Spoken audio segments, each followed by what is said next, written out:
ಉತ್ತರ ಕರ್ನಾಟಕ ನ್ಯೂಸ್ನ ಬೀದರ್ ನ್ಯೂಸ್ ರೌಂಡಪ್ಗೆ ಸ್ವಾಗತ.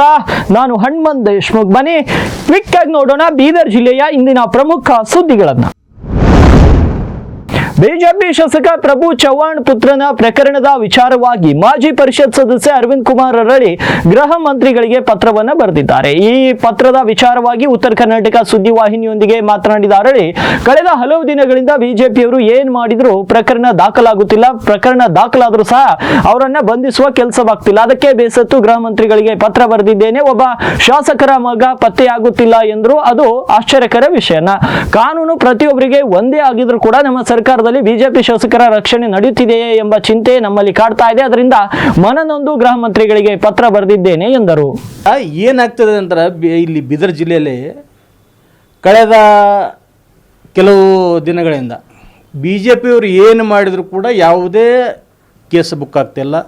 ಬುಕ್ ಆದರೂ ಕೂಡ ಅವರಿಗೆ ಅರೆಸ್ಟ್ ಮಾಡೋದಾಗಲಿ ಅವ್ರಿಗೆ ವಾರ್ನಿಂಗ್ ಕೊಡೋಗಲಿ ಯಾವುದೇ ಆಗ್ತಿಲ್ಲ. ಅದಕ್ಕೆ ಬೇಸತ್ತು ಇವತ್ತು ನಾನು ಎಲ್ಲರಿಗೆ ಹೇಳಿ ನೋಡಿದೆ, ಬಟ್ ಯಾವುದೂ ಬಗೆಯಿರಲಿಲ್ಲ. ಅದಕ್ಕೆ ಕೊನೆಗೆ ನಾನು ಹೋಮ್ ಮಿನಿಸ್ಟರ್ ಅವರಿಗೆ ಇವತ್ತು ನಿನ್ನೆ ಪತ್ರ ಬರೆದು ಮೇಲ್ ಮಾಡಿದ್ದೀನಿ.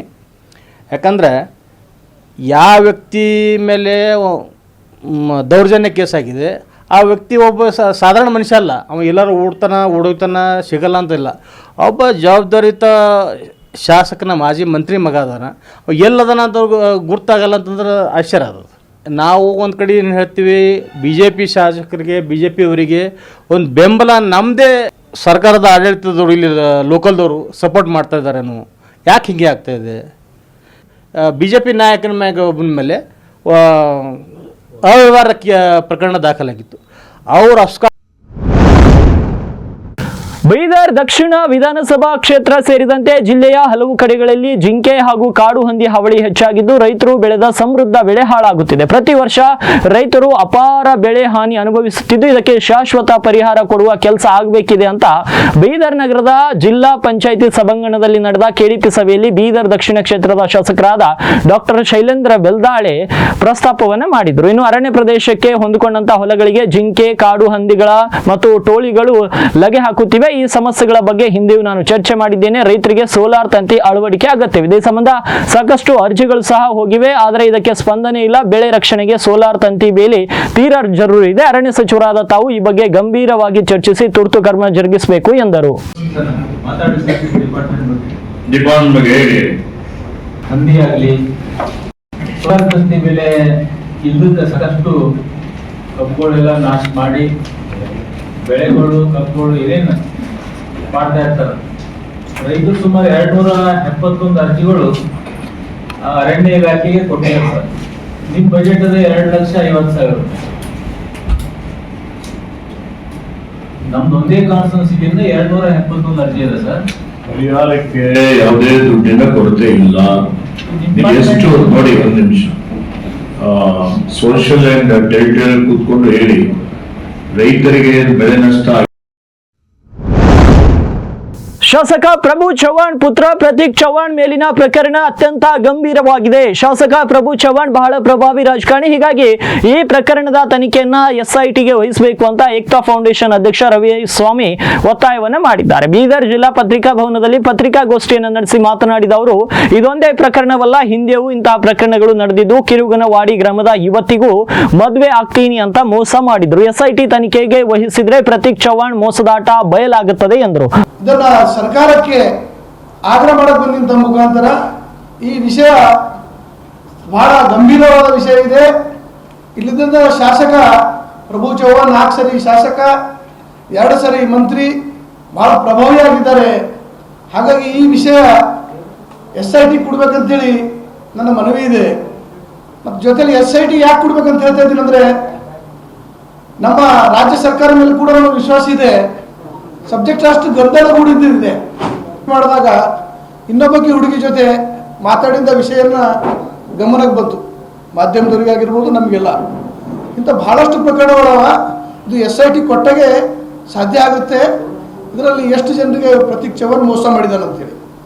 ಎರಡನೇದು, ಪ್ರಭು ಚವ್ಹಾಣ್ ಇಷ್ಟು ಪ್ರಭಾವಿ ಆದಾರಂದ್ರೆ 5ನೇ ತಾರೀಕು ಅವ್ರ ಮನೆಗೆ, 6ನೇ ತಾರೀಕು ಅವ್ರ ಬರ್ಡೇ ಇತ್ತು, 5ನೇ ತಾರೀಕಿಗೆ ಇವ್ರ ಕುಟುಂಬಸ್ಥರು ಅವ್ರ ಮನೆಗೆ ಹೋಗಿ ಒಂದು ಬರ್ಡೇ ವಿಶ್ ಮಾಡಬೇಕು, ಈ ವಿಷಯದಾಗ ಮಾತಾಡಬೇಕು ಅಂತೇಳಿ ಹೋದಾಗ ಅವರು ಅವ್ರ ಮೇಲೆ ಹಲ್ಲೆ ಮಾಡಿರ್ತಾರೆ. ಅವ್ರ ಮನೆಯಲ್ಲೇ CC ಕ್ಯಾಮ್ರಾ ಇದೆ, ಅವ್ರದೇ ಅಂಗರಕ್ಷಕರು ಇರ್ತಾರ.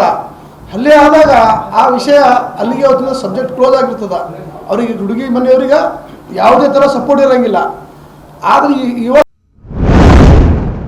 ನಿನ್ನೆ ಬೀದರ್ ಜಿಲ್ಲಾ ಪಂಚಾಯತ್ ಸಭಾಂಗಣದಲ್ಲಿ ಉಸ್ತುವಾರಿ ಸಚಿವ ಈಶ್ವರ್ ಖಂಡ್ರೆ ನೇತೃತ್ವದಲ್ಲಿ ನಡೆದ KDP ಸಭೆಯಲ್ಲಿ ಸುಮಾರು 15 ನಿಮಿಷಕ್ಕೂ ಹೆಚ್ಚು ಕಾಲ BSSK ಕಾರ್ಖಾನೆ ವಿಚಾರವಾಗಿ ಚರ್ಚೆ ನಡೆಯಿತು. ಇನ್ನು ಪರಿಷತ್ ಶಾಸಕರಾದ ಚಂದ್ರಶೇಖರ್ ಪಾಟೀಲ್, ಬೀದರ್ ದಕ್ಷಿಣ ಶಾಸಕ ಶೈಲೇಂದ್ರ ಬೆಲ್ದಾಳೆ ಹಾಗೂ ಹುಮ್ನಾಬಾದ್ ಶಾಸಕ ಸಿದ್ದು ಪಾಟೀಲ್ ಮತ್ತು BSSK ಪುನರಾರಂಭಕ್ಕೆ ಒತ್ತಾಯವನ್ನು ಮಾಡಿದ್ದಾರೆ. ಈ ವೇಳೆ ಉಸ್ತುವಾರಿ ಸಚಿವ ಈಶ್ವರ್ ಖಂಡ್ರೆ ಅವರು ಇಲ್ಲಿ ಸಾಕಷ್ಟು ಆರ್ಥಿಕ ಹಾಗೂ ಕಾನೂನು ಸಮಸ್ಯೆಗಳಿದ್ದು ಎಲ್ಲಾ ಶಾಸಕರು ಸೇರಿ ಮುಖ್ಯಮಂತ್ರಿಗಳ ಗಮನಕ್ಕೆ ತಂದು ಕಾರ್ಖಾನೆಯ ಪುನರ್ ಆರಂಭಕ್ಕೆ ಶ್ರಮಿಸುವುದಾಗಿ ತಿಳಿಸಿದ್ದಾರೆ. ಏನಾದ್ರೂ ಮಾಡಬೇಕು, ಬ್ಯಾಂಕ್ ನೋಡಿ ಏನಾದ್ರೂ ಒಂದು ಅಲ್ಟರ್ನೇಟ್ ಉಪಯೋಗ. ಇಷ್ಟೆಲ್ಲ ನಾವು ಇಷ್ಟು ಜನ ಆಗಿ ಏನ್ ಸಾಧಿಸಿದಾಗ ಆಗ್ತದ ಅಂತ ನನ್ನೊಂದು ಪ್ರಶ್ನೆ. ಈಗ ನೀವೆಲ್ಲ ಹೇಳೋದು ಕರೆಕ್ಟ್ ಇದೆ ಸರ್. ಮುಂದೆ ಡಿಪಾಸಿಟರ್ಸ್, ಬ್ಯಾಂಕಿಂಗ್ ಡಿಪಾಸಿಟರ್ಸ್ ಸರ್, ದುಡ್ಡು ಯಾರು ಕೊಡ್ತೀರಿ ಅದ್ರ ಬಗ್ಗೆ ವಿಚಾರ ಮಾಡಿ ಆಮೇಲೆ ಈ ಮತ್ತೊಂದು ನನ್ನ ಪ್ರಶ್ನೆ. ಈಗ BSSK ಬಂದಾಗ್ಯದ, ಮತ್ತೆ ಇನ್ನೊಂದು ಥೋಡ ದಿನ ಆಯ್ತು ಅಂದ್ರೆ 4 ದಿನ ಬಂದೈತು, ಒಂದು ಕಪ್ ಹೋಗ್ಬೇಕು ಇಲ್ಲಿಗೆ. 23 ಲಕ್ಷ ಟನ್ ಬರ್ತದೆ ವರ್ಷ ಇಳುವರಿ ಸರ್. ಸರ್ ಜನರು ಇರೋದೇ ನಮ್ಮಲ್ಲಿ ರೈತರು, ನಮ್ಮ ರೈತರಿಗೆ ಕಬ್ಬು ಒಂದೇ ಮೇನ್ ದಿನ ಸೋಯಾ ಅದ. ಇದು ಕಬ್ಬನ್ನು ಹೋಯ್ತು ಅಂದ್ರೆ ಸೀದಾ ಆತ್ಮಹತ್ಯೆ ಮಾಡ್ಕೋಬೇಕಾಯ್ತು ನಮ್ಮ ರೈತರಿಗೆ. ಜೂನ್ 6ರಂದು ಬಕ್ರೀದ್ ಹಬ್ಬದ ಸಂದರ್ಭದಲ್ಲಿ ಶಾಸಕ ಶರಣು ಸಲ್ಗರ್ರಿಂದ ಗೋವುಗಳ ರಕ್ಷಣೆ ವೇಳೆ ಕಾಂಗ್ರೆಸ್ನ ಮಾಜಿ MLC ವಿಜಯ್ ಸಿಂಗ್ ವಿರುದ್ಧ ಏಕವಚನದಲ್ಲಿ ನಿಂದನೆ ಸೇರಿ ಹಲವು ಆರೋಪಗಳ ಮೇಲೆ ಬಸವ ಕಲ್ಯಾಣ ಬಿಜೆಪಿ ಶಾಸಕ ಶರಣು ಸಲ್ಗಾರ್ ಸೇರಿ 4 ಜನರ ವಿರುದ್ಧ ಬೀದರ್ ಜಿಲ್ಲೆಯ ಬಸವ ಕಲ್ಯಾಣ ನಗರ ಪೊಲೀಸ್ ಠಾಣೆಯಲ್ಲಿ ಪ್ರಕರಣ ದಾಖಲಾಗಿದೆ. ಇನ್ನು ಬಸವ ಕಲ್ಯಾಣ ತಾಲೂಕು ಕಾಂಗ್ರೆಸ್ ಘಟಕದ ಅಧ್ಯಕ್ಷ ನೀಲಕಂಠ ರಾಥೋಡ್ ಎನ್ನುವರ ದೂರಿನನ್ವಯ ಶಾಸಕ ಶರಣು ಸಲ್ಗಾರ್ ಬೆಂಬಲಿಗರಾದ ಕೃಷ್ಣ ಗೋಣೆ, ಶಿವಕುಮಾರ್ ಅಗ್ರೆ, ಪ್ರದೀಪ್ ಕವಳೆ ಎನ್ನುವರ ವಿರುದ್ಧ FIR ದಾಖಲಾಗಿದೆ. ಮುಖ್ಯಮಂತ್ರಿ ಮಗ ಅಂತ ಎಸ್ಕಾರ್ಡ್ ಮತ್ತು ರಾಜ್ಯಾತೀತ ಕೊಡ್ತಿದ್ದಾರೆ. ನಿಮ್ಮ ಸರ್ಕಾರದಲ್ಲಿ ಮುಖ್ಯಮಂತ್ರಿ ಮಗನಿಗೆ ಅದೇ ಸಿಸ್ಟಮ್ ಇದೆಯಾ ಹೇಳಿ ಸಾರ್ ಅಂತ KDP ಸಭೆಯಲ್ಲಿ ಶಾಸಕ ಶರಣು ಸಲ್ಗಾರ್ ಸಚಿವ ಈಶ್ವರ್ ಖಂಡ್ರೆಗೆ ಪ್ರಶ್ನೆಯನ್ನ ಮಾಡಿದ್ರು. ನನ್ನ ಹಿಂದೆ ಒಬ್ಬ ಹೋಮ್ ಗಾರ್ಡ್ ಕೂಡ ಇರಲ್ಲ, ಪರಾಜಿತ ಅಭ್ಯರ್ಥಿಗೆ ರಾಜ್ಯ ಮರ್ಯಾದೆ ಕೊಡ್ತಾರೆ. ಬಸವ ಕಲ್ಯಾಣದ ಪರಾಜಿತ ಅಭ್ಯರ್ಥಿ ವಿಜಯ್ ಸಿಂಗ್ಗೆ ರಾಜ್ಯ ಮರ್ಯಾದೆಯನ್ನ ಕೊಡ್ತಿದ್ದಾರೆ. ಪರಾಜಿತ ಅಭ್ಯರ್ಥಿಗೆ ಈ ರೀತಿ ಆದ್ರೆ ಜನರ ಎದುರು ನಮ್ಮ ಮರ್ಯಾದೆ ಉಳಿಯುತ್ತಾ ಸರ್? ಮುಖ್ಯಮಂತ್ರಿ ಮಗ ಆದ್ರೆ ಏನ್ ಬೇಕಾದ್ರೂ ಮಾಡಬಹುದಾ? ಶಾಸಕರಿಗೆ ಗೌರವವಿಲ್ಲ ಅಂತ ಅಸಮಾಧಾನವನ್ನು ವ್ಯಕ್ತಪಡಿಸಿದ್ದಾರೆ. ಏನಾದ್ರೂ ಇದ್ರೆ ಬರವಣಿಗೆಯಲ್ಲಿ ಕೊಡಿ, ಕ್ರಮ ಕೈಗೊಳ್ತೀವಿ ಅಂತ ಸಚಿವ ಈಶ್ವರ್ ಖಂಡ್ರೆ ಸಮಾಧಾನವನ್ನು ಪಡಿಸಿದ್ರು. ನನ್ನ ಮೇಲೆ FIR ಮಾಡ್ಸನ್ ಸರ್, ಒಂದು ಅಧಿಕಾರಿಗೂ ಬಳಸ್ಕಿಸಿನ್ ಸರ್. ಕೇಳಿ ಸರ್ SP ಸಾಹೇಬ್, ಏನತ್ತು ಅನ್ಪಾರ್ಲಿಮೆಂಟರಿ ವರ್ಡ್ ನಾನು ಮಾತಾಡಿನ, ನಾ ಏಕವಚನದಾಗ ಮಾತಾಡಿನ ಅಂದ್ರೆ ಆಕುಳ ಉಳ್ಸಕ್ ತಪ್ಪ, ಕಡ್ದು ಹಾಕ್ಬೇಕಾ, ಹಾಲು ಕುಡ್ದು ಆಕುಳ್ ಮಾಡಿ ನಾವೆಲ್ಲ ಕಲ್ತು ಅಲ್ಲ ಸರ್. ನಾನು ರೌಡಿ ಶೀಟ್ರ್ ಏನ್ ಸರ್? ಯಾರ ಮೇಲೆ ಕೈ ಮಾಡಿನ ನಾನು? ನನ್ನ ಪಾಸ್ಪೋರ್ಟ್ ಕೊಡ್ಲಿಕ್ಕೆ ನಂಗೆ SP ಸಾಹೇಬ್ ರಿಜೆಕ್ಟ್ ಮಾಡತ್ತ, ನಂಗೆ ನೋವಾಗಲ್ಲ ಸರ್, ನಂಗೆ ನೋವಾಗಲ್ಲ ಸರ್. ಏನ್ ಕೇಸ್ ಸರ್? ನಾ ಏನ್ ತಪ್ಪು ಮಾಡೀನಿ? ನನ್ನ ಪಾಸ್ಪೋರ್ಟ್ ಯಾಕೆ ಕೊಡ್ಬಾರ್ದು SP ಸಾಹೇಬ್ರು? ಅದು ಕಂಪ್ಲೇಂಟಾ? ಅದು ನಾನು ತಪ್ಪು ಮಾಡ್ದ? ಅದು ಆಕುಗಳಿಗೆ ಎಲ್ಲ ಕಲ್ತು ಕಡ್ದು ಹಾಕಮ್ಮ ನಾವು.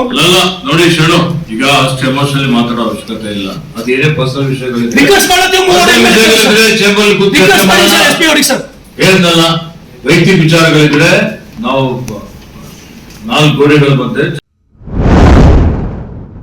ಇನ್ನು ಭಾಲ್ಕಿ ತಾಲೂಕಿನ ಅಂಬೆ, ಸಂಗಾವಿ ಮತ್ತು ಬೀರಿ ಬಿ ಗ್ರಾಮಗಳಲ್ಲಿ ಸಾರ್ವಜನಿಕರಿಗೆ ಶುದ್ಧ ಕುಡಿಯುವ ನೀರು ಪೂರೈಸುವ ಉದ್ದೇಶದಿಂದ ಸ್ಥಾಪಿಸಲಾದ ನೀರಿನ ಘಟಕಗಳು ದುರಸ್ತಿ ಕಾಣದೆ ಪಾಳು ಬಿದ್ದಿವೆ.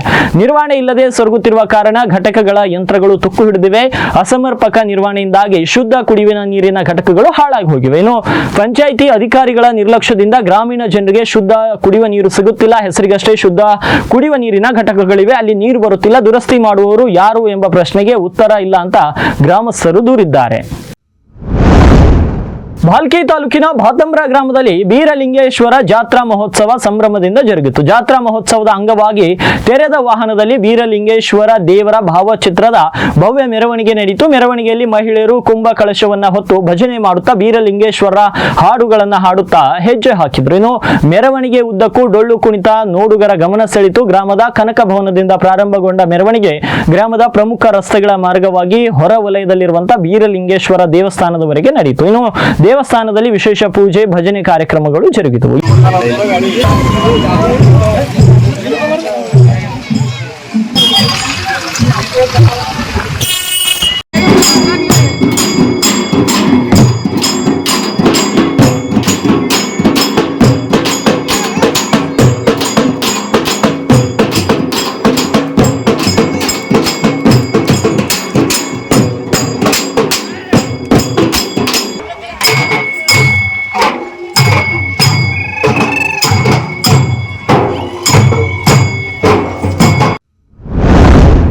ಇವಾಗಿದು ಬೀದರ್ ಜಿಲ್ಲೆಯ ಇಂದಿನ ಪ್ರಮುಖ ಸುದ್ದಿಗಳು. ಮತ್ತೆ ನಾಳೆ ಭೇಟಿಯಾಗೋಣ ಬೀದರ್ ನ್ಯೂಸ್ ರೌಂಡ್ ಅಪ್ ನಲ್ಲಿ.